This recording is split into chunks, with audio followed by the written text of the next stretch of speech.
이 방역 쪽에 가서 호소를 하자 그러는데 방역 쪽으로 재고를 돌려서는 안 되거든요. 그런 뜻은 아닌데 여러분들이 우리 송공부장님 감히 그렇게 이야기를 해도 되냐라고 하셨는데 제가 논리를 드릴게요. 통계적인 부분도 있고요. 해외 유입 확진자 수가 지금 늘려가도 전혀 변화가 없다는 게 저도 필리적으로 말씀드리고요. 자신 있게 얘기했죠. 해외 유입에 관해서는 외항사보다 우리 국적사가 정말 잘해왔어요. 거기에 대한 자신감을 가지시고 우리 국제 항공사들의 기업으로 당당히 이야기하십시오. 당당히 이야기하시고요. 예전에는 워낙 팬데믹이 심하니까 그런데 지금 풀어지는 단계에서는 여러분들 당당히 이야기하셔도 됩니다. 지금은 때가 없거든요. 예, 감사합니다. 뭐 사실 이게 토론하면서 이렇게 아무리 잘해도 오늘 강의가 발표하신 기조연설이 좋아도 시간 오버하면 이건 다 제 책임이거든요. 그럼에도 불구하고 저희가 32분이 돼서 시간 2분 오버했지만 여기 계신 분들 중에 지금부터는 30초 딱 질의하시고 1분으로 답해서 5분만 하겠습니다. 10분만 조금 더 허락해 주시면 플로어에 계신 분들 30초 어느 소속 어디고 어느 분이 있는데 요거 질문합니다라고 해서 예, 진행을 하겠습니다. 한 가지 말씀드리겠습니다. 우리 대한항공이라든가 또 W명의 변 기자님께서 잠깐 언급을 하셨는데 저희 나라의 소형 항공 운수 사업법에 좀 문제가 있지 않는가. 지금 일반적으로 소형 항공 운수 사업이라면 50인승 이하의 항공 운송 사업을 말하는데 문제는 50명 좌석을 운영하는 하이에어나 4인용 비즈니스 제트를 운영하고자 하는 업체나 모든 법적 기준 충족 요건이 똑같습니다. 그러다 보니까 저희 나라에 지금 비즈니스 제트 항공사가 없어요. 여기 계신 분이 1억을 주시더라도 오늘 밤 12시에 한국을 떠나서 제3국에 갈 수 있는 방법이 없어요. 그러다 보니까 그 비싼 돈 주고 외국에서 빌려오기도 하고 그러는데 지금 몇몇 업체가 여러 가지 소형항공 운수 사업을 준비 중에 있습니다만은 궁극적으로 문제가 되는 것은 법적 기준이 너무 강화가 되어 있어요. 50인승 타나 10인승 타나 자본금 차이 이외에는 모든 준비 서류, 안전, AOC 다 똑같습니다. 그러다 보니까 아까 김포 비즈니스 센터 거기에 하루에 평균 5대 정도 없어요. 효용 가치가 없거든요. 그래서 예, 회장님 무슨 말씀인지 알고 과장님 답을 주십시오. 감사합니다. 아까 우리 신도환 상무님이 발제하셨을 때 바로 답변 드리고 싶은 게 바로 지금 연계가 되거든요. 우선 이 50명 이하 기준 완화하는 게 지금 저희 안건은 규제 완화 안건으로 올라가 있습니다. 그리고 어제 결정이 났는데요. 저희가 새 정부 출범하니까 국정과제에 맞게 막 이렇게 정책 연구 용역 과제를 갖다가 자투리 용역 과제를 모았는데 어제 결정이 났어요. 우리 소형 항공 운송 사업 활성화가 국정과제에 반영이 돼 있고요. 그걸 뒷받침하기 위해서 어떻게 정책 방향을 가야 될 것인가가 정책 연구 용역 과제로 선정이 됐습니다. 그래서 그걸 통해서 같이 합리적인 대안 찾았으면 합니다. 이상입니다. 예, 다음 분 저쪽 뒤에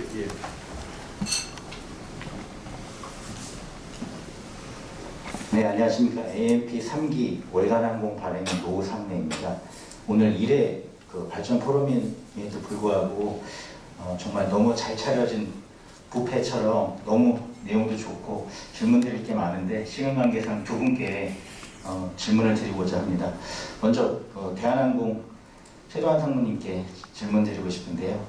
지금 굉장히 처음에 관심을 갖고 있는 대한항공 아시아나 결합건에 관련돼서 6개 주요국, 그 중에서도 4개 주요국에 대해서 아직 좋은 소식이 들려오고 있지 않은 상황입니다. 대한항공에서 바라보시기에 전망이 어떤지 좀 더 구체적이고 실질적인 내용을 좀 말씀해 줄 수 있으면 도움이 될 것 같고요. 만일 그 나라 중에서 중국을 비롯해서 한두 개 나라가 끝까지 거부를 했을 경우에 대한항공의 입장은 어떤지도 이제 궁금합니다. 두 번째 사항은 아까 그 비즈니스 제트 사업에 대해서 대한항공이 기존에 가져왔던 스탠스하고 달리 굉장히 관심 있게 말씀을 주셨는데요. 대한항공이 지금 걸프 스트림을 운영하고 있는데 만일 지금 아까 말씀하신 것처럼 이 사업 분야가 발전 방향이 굉장히 유망하다고 생각해서 그쪽 사업 분야를 좀 확대하시거나 성장시키실 의지가 있는 건지 그 두 가지를 질문드리고 싶습니다. 또 하나는 우리 항공정책과장님께 조금 이따가 하시고요. 두 개 예. 잊어버리면 네, 지금 두 가지 질문 주셨는데요. 제가 답변드리겠습니다. 아시아나항공하고의 기업 결합 신고 관련해서 지금 주요 국가로 말씀하신 데가 미국, EU, 일본, 중국 같고요. 호주하고 영국은 이제 이민 신고 국가이긴 합니다만 일단은 그 중에 하나의 나라라도 승인을 받지 못하면 기업 결합을 하지 못합니다. 모든 나라를 다 클리어해야 됩니다. 근데 지금 현재 상황을 보면 저희가 뭐 희망컨대 긍정적으로 약간 낙관적으로 본다면 영국하고 호주는 좀 빠른 시간 내에 해결될 가능성이 높고요.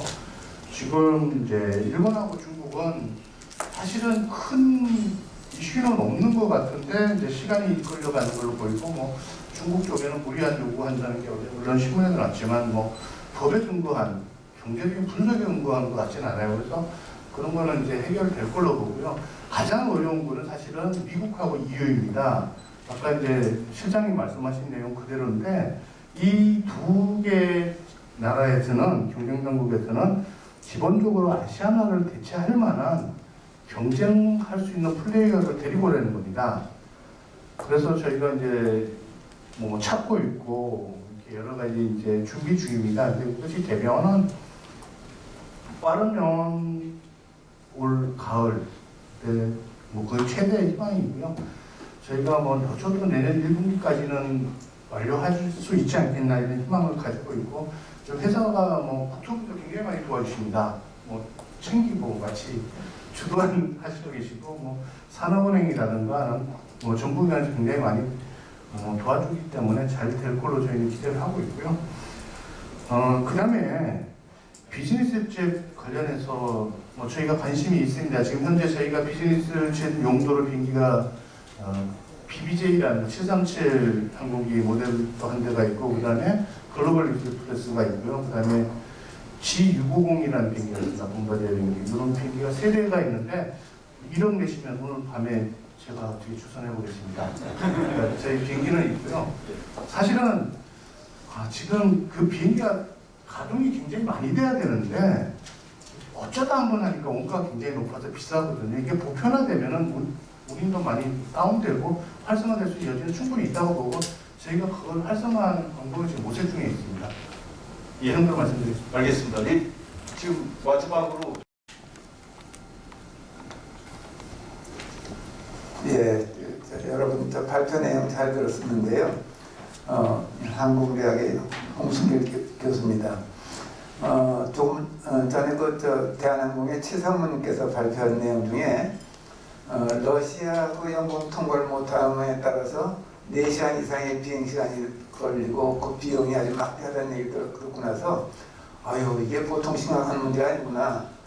한국과 유럽 가는 비행편 장거리 또 미국 가는 것이 다 러시아 공역을 갖다가 통과하면서 시간을 세이브했는데 이게 해결 안 되면은 이거는 코로나 때문에 그런 게 아니잖아요. 우크라이나하고 러시아 싸움 분쟁에 우리가 우크라이나를 지원하니까 러시아가 그런 제재를 하는 건데 코로나가 해결되고 우크라이나 사태가 끝나도 쉽게 이건 안 풀어질 것 같아요. 러시아가 응원을 갖고 있게 되면은 그러면 장거리 노선 사업 칼아시아나가 아주 어렵게 되지 않나. 이걸 갖다가 해결하려면은 어떻게 해야 되는지 얘기적으로 쉽게 되는지 또는 정경분리해갖고 항공당국이나 항공사가 러시아에 사정해갖고서 이걸 풀 수 있는 건지 정말 참 어려운 문제다 이런 생각이 들어요. 혹시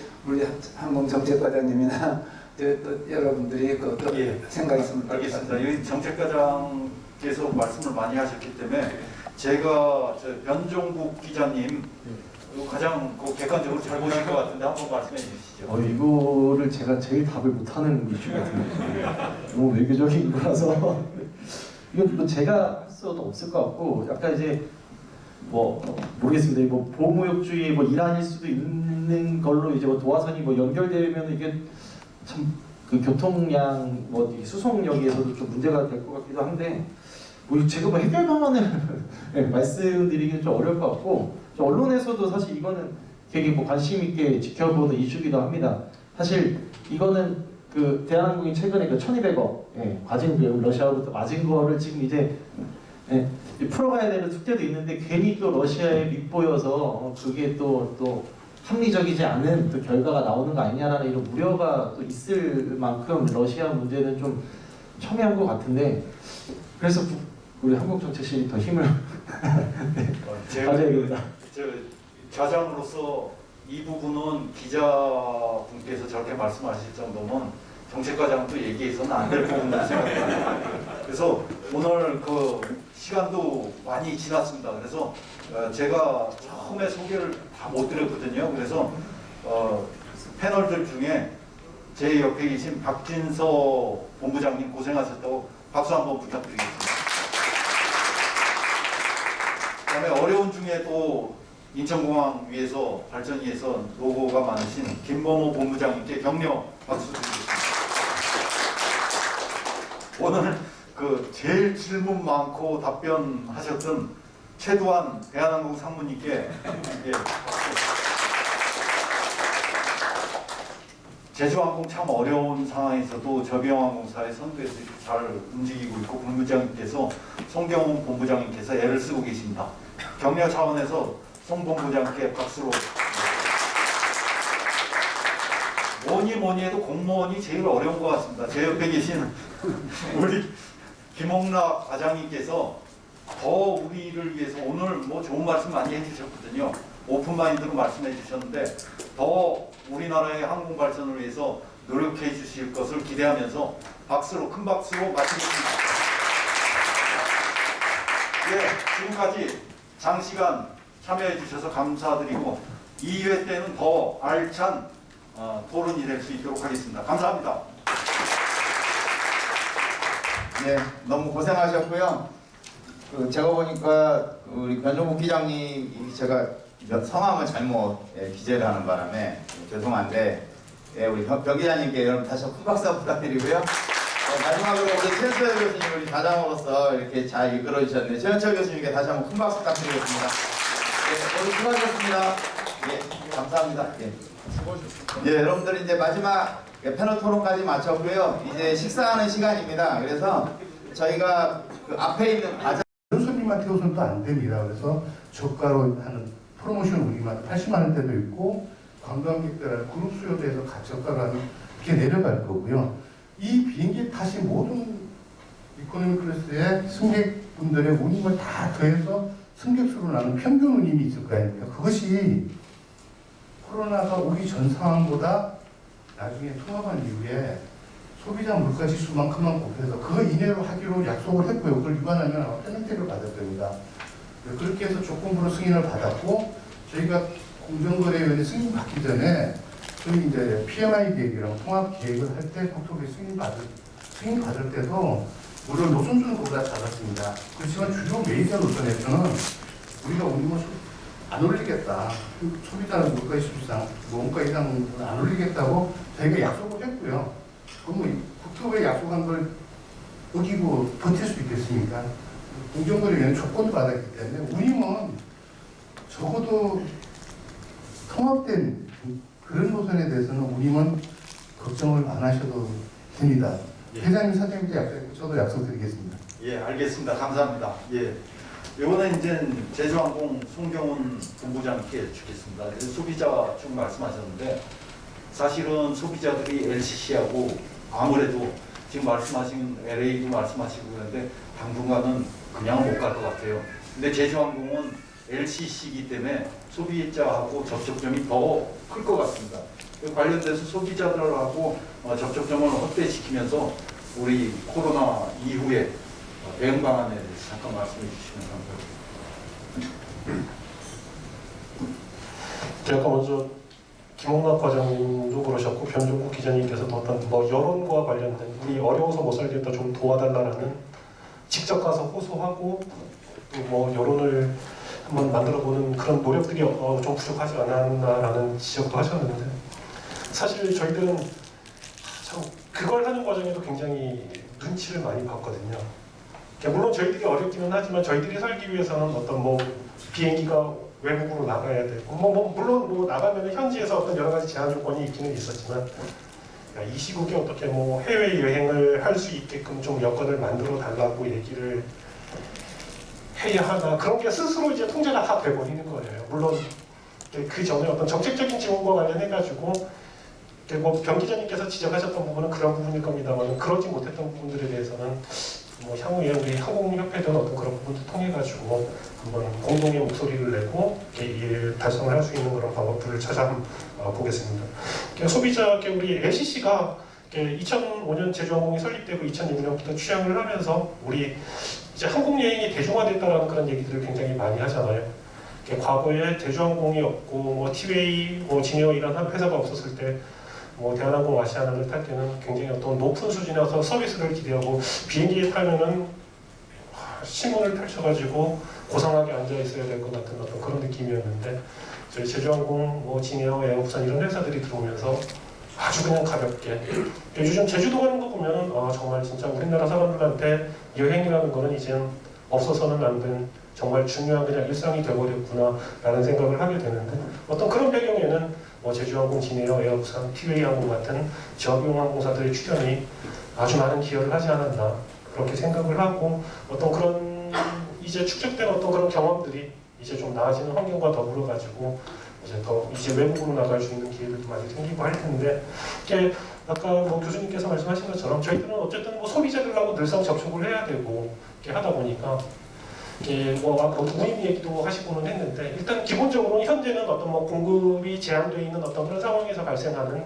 일시적인 운임 현상일 수도 있을 거고요. 아까 박진서 본부장님께서도 항공사들이 이제 소비자들이 이제 과거의 어떤 기억처럼 납득할 수 있는 어떤 합리적인 어떤 운임 정책이라든가 이런 부분들에 대해서도 이제 고려를 해야 된다라는 말씀을 주셨었는데 항상 그 부분들에 대해 가지고 고민을 하는 게 어쨌든 이 공급 제한이 풀린다면 자연스럽게 어떤 시장 가격이 형성이 될 거고 공급과 수요에 맞춘 어떤 새로운 가격이 형성될 거고요. 그런 부분들에 대해서는 이제 어떤 시장 환경 개선과 더불어 가지고 상당 부분 소비자들이 이해할 수 있는 그런 수준으로 돌아갈 걸로 그렇게 예상을 하고 더불어 가지고 아까 안전 말씀도 하셨었는데 소비자들이 한 항공사를 선택하는 데 가장 중요한 거는 기본적으로 안전이거든요. 가격이 아무리 낮은데 저 회사를 신뢰를 하지 못하면은 그거에 대해서는 소비자들의 어떤 선택 고려 대상에 전혀 포함될 수가 없으니까 모든 항공사들은 안전과 관련한 어떤 소비자들이 안심하고 탈 수 있게끔 그런 노력을 하루도 게을리하지 않고 있고 아까 뭐 발표하는 동안에 말씀드렸습니다만은 어떤 어려운 시기지만 저희들 뭐 조종사 훈련을 하기 위한 시뮬레이터를 도입한 것도 조종사들의 어떤 운항 안정성을 높이기 위한 어떤 그런 조치였던 거고. 사실 작년 중반까지만 해도 조종사들이 한 번 휴업을 하게 되면 굉장히 오랜 시간 휴업을 했었어요. 예를 들면 6개월 휴업하고 이후에 복귀해서 한두 달 비행하고 또 그만큼 쉬고. 근데 이래서는 어떤 기량의 연속성 유지가 안 되고 하기 때문에 작년 10월 달부터는 계속 순환하면서 이제 복귀 훈련 프로그램도 가동을 하고 어쨌든 안전과 관련한 소비자 신뢰를 주기 위해 가지고 저희들 비롯한 모든 항공사들이 끊임없이 노력하고 이제 일상 회복을 준비하고 있다라는 그런 말씀을 드리겠습니다. 고맙습니다. 예, 감사합니다. 예, 과장님.